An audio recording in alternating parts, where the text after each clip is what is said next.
अच्छा, तो ये आज हमारा पहला प्रैक्टिकल हुआ स्पेशल पैथो का फर्स्ट प्रैक्टिकल आज हो गया, जिसका नाम है interpretation of blood CP, that is complete blood count. तो ये पैथो की जो बुक है ये पार्ट 2 वाली बुक है, इसमें से ये पहला प्रैक्टिकल आज हमारा हो चुका है। ये इसको मैं स्क्रीन में भी ले आता हूँ इस पेज को, बाकी मैं कोशिश करूँ इस पेज को यहीं से उतार लूँ। अच्छा, तो ये इसको मैं ज़रा क्लियर कर लिया हूँ इस पेज में। तो ये आज हमारा पूरा प्रैक्टिकल हो गया है। ये एक पेज, एक मिनट, ये सेकंड पेज, ये स्पेशल पैथो का आज फर्स्ट प्रैक्टिकल हुआ है, और ये थर्ड पेज हो गया स्पेशल पैथो के थर्ड प्रैक्टिकल का, और ये इसकी राइटिंग्स आ गई जो लिख के चेक करवाना था। ये इसको भी मैं क्लियर ले आता हूँ।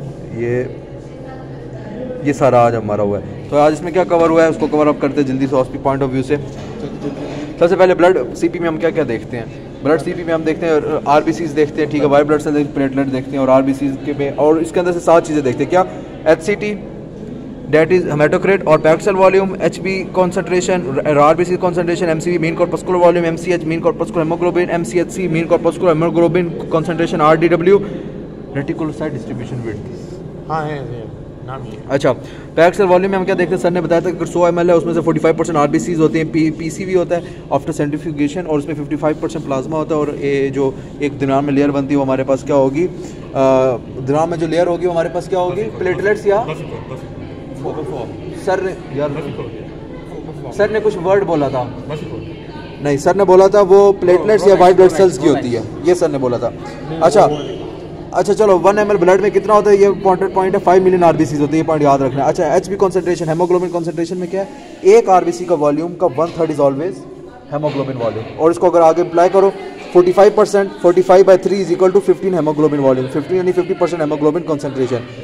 RBC count, MCV mean corpuscular volume, इसमें सर ने क्या बताया था, एक आरबीसी का एवरेज साइज वो मीन कॉर्पस्कुलर वॉल्यूम है, ये लिखा हुआ भी है इसमें, मीन कॉर्पस्कुलर, एक mean corpuscular volume of the average R cell, ये एफएल में होता है। नॉर्मल इसकी क्या है, 80 to 100, नॉर्मल 80 to 100 है। तो इसमें क्या होता है, इसमें ये होता है कि हमारी 80 to 100 नॉर्मल वैल्यू होती है एमसीवी की, और 80 से कम होगा तो माइक्रोसिटिक होगा, 100 से ज़्यादा होगा तो मैक्रोसिटिक एनीमिया होगा ना।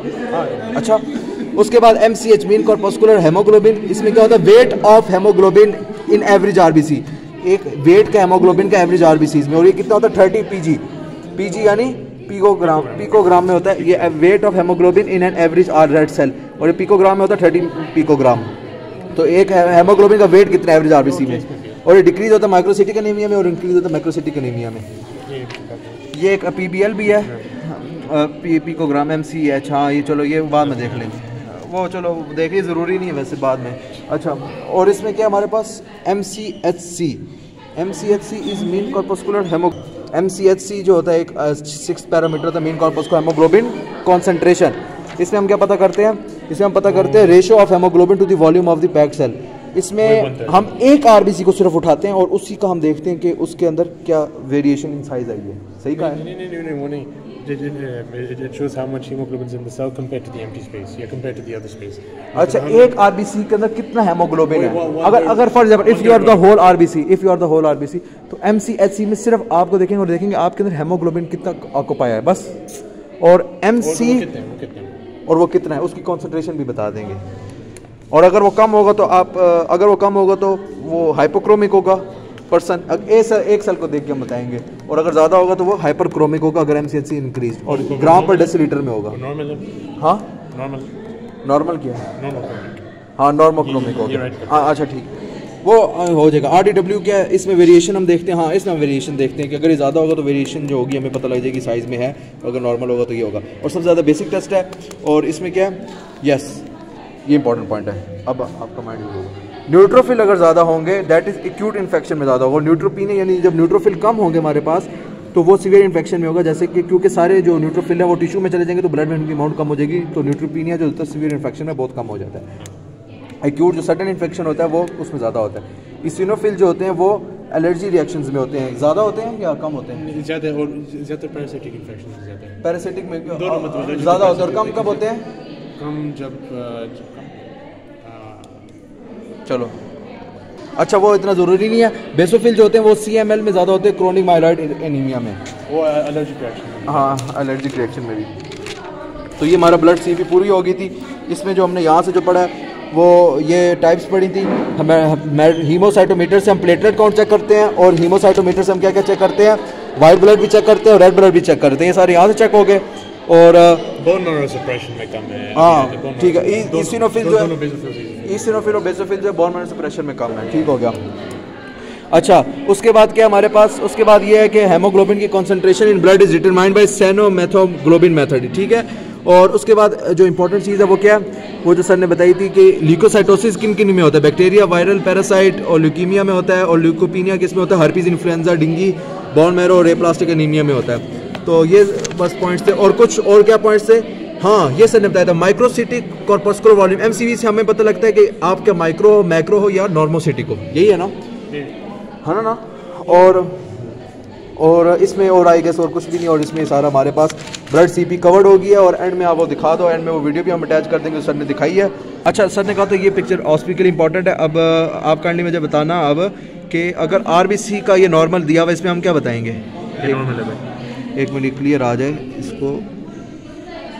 नॉर्मल RBC, माइक्रोसिटिक, आगे क्या है, elliptocyte, target cell, tear drop cell, sickle cell, acanthocyte, spherocyte. अब नॉर्मल RBC इसमें ऑस्पी में क्या कहा था सर ने, क्या पूछ सकते हैं, वो नोमोक्रोमिक और नोमोसिटिक। हाँ अगर नॉर्मल सेल देंगे तो हमने इसमें क्या बताना है, कुछ भी नहीं, कुछ भी नहीं हो सकते, वो नोमोसिटिक एनीमिया या नोमोक्रोमिक एनीमिया। नॉर्मोसिटिक हो सकता है, नॉर्मोक्रोमिक हो सकता है, उसकी फाइंडिंग्स बतानी है नॉर्मल RBC में। और अगर वो दूसरा सेल देते हैं, ये मैक्रोसाइट देते हैं, तो हमने क्या बताना है फाइंडिंग में, मैक्रोसिटिक एनीमिया।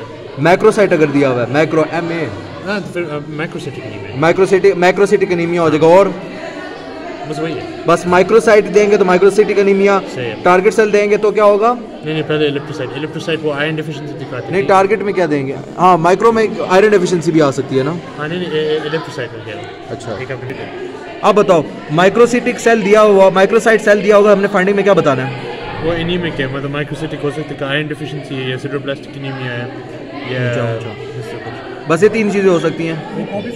मुझे इलेक्ट्रोसाइट में क्या होगा, वो आयरन डेफिशिएंसी होगा, आयरन डेफिशिएंसी होगी। टारगेट सेल में क्या होगा, टारगेट सेल में पॉजिटिव क्या होगा, टारगेट सेल में होगा थैलेसीमिया होगा। और टीयर ड्रॉप सेल में क्या होगा, मायोफाइब्रोसिस और ल्यूकीमिया होगा। सिकल सेल में क्या होगा, सिकल सेल एनीमिया। और एंसाइटोसाइट में क्या होगा, एकेंथोसाइट में वो है लिवर फेलियर या हेपेटिक। और स्फीरोसाइट में क्या होगा, वो हेरेडिटरी स्फीरोसाइटोसिस। हाँ हेरेडिटरी स्फीरोसाइटोसिस। तो ये इसमें हमारा पूरा प्रैक्टिकल रिकॉर्ड हो गया, ब्लड CP इसमें कवर्ड अप हो गई है, और ये सारा इसमें, और ये सारा जो हमारे पास ब्लड CP कवर हो गया, अल्हम्दुलिल्लाह, जज़ाकल्लाह खैर।